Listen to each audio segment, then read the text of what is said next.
We're going to be talking about a very buzzy memoir that has come out recently, Sociopath, a memoir by Patric Gagne, PhD. 5% of people are sociopaths. So do the math. That's 15 million sociopaths in the US alone. And that means you have run into a sociopath.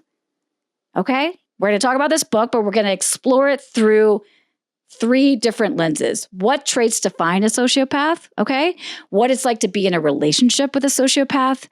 And is there hope for sociopaths? We have a clip of the author herself reading from this book, and it's bone chilling. My name is Patric Gagne, and I'm a sociopath. On the surface, I resemble almost every other average American woman. Social media confirms my existence as a happy mommy and loving partner whose posts are borderline narcissistic. Your friends would probably describe me as nice. Guess what? I can't stand your friends. Oof. Oy. Oy.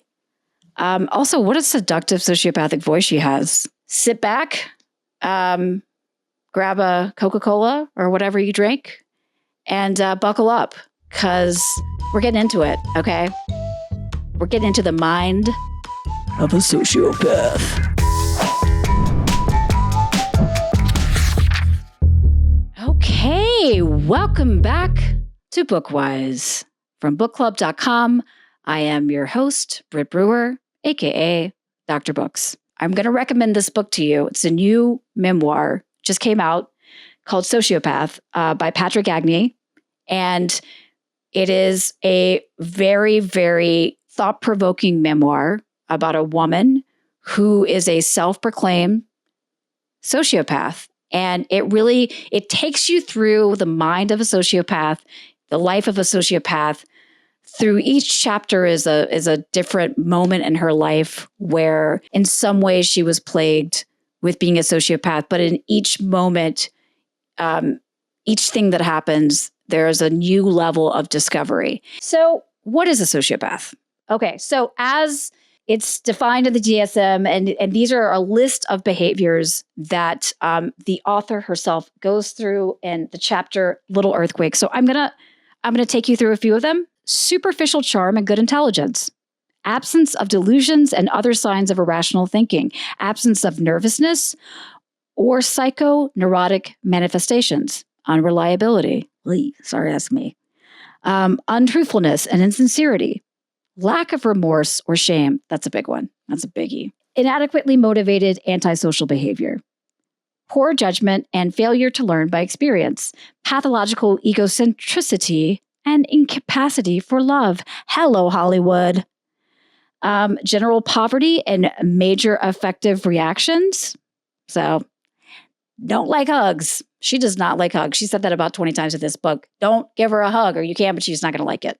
So this is, in this moment in this book, Patric is reading the DSM, and she's reading the clinical profile. And these are some of the behaviors and attributes typically associated with sociopaths. But I would just say anecdotally, after reading this book, the way that she describes like this pressure, and it's this stress that she feels that she desperately wants to alleviate. And I think for addicts, they often describe this as an inability for discomfort, right? They just want to escape discomfort, but she feels this pressure. And what the pressure is that she can't, there are certain emotions that she can feel, most notably happiness and anger, the biggies, but other ones like empathy, remorse, she can't feel those.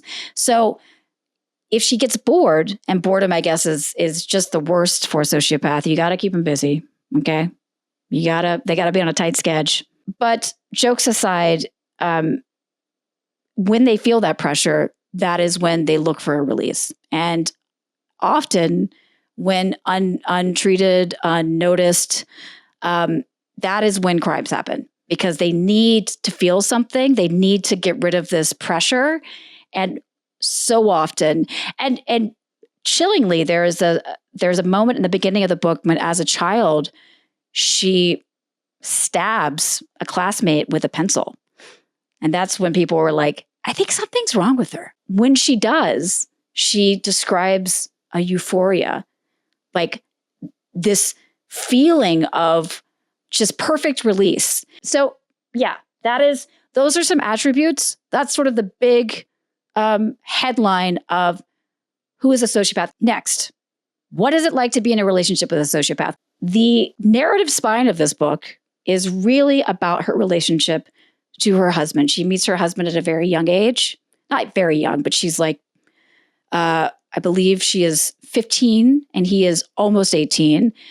But from the moment she meets him, she feels this kinship with him, this comfort. He is not a sociopath. He actually sounds like a very warm and loving individual, but she is able to have a love for him and she is able to connect with him. So I was moved. I was moved. This is a rom-com. This is actually a rom-com.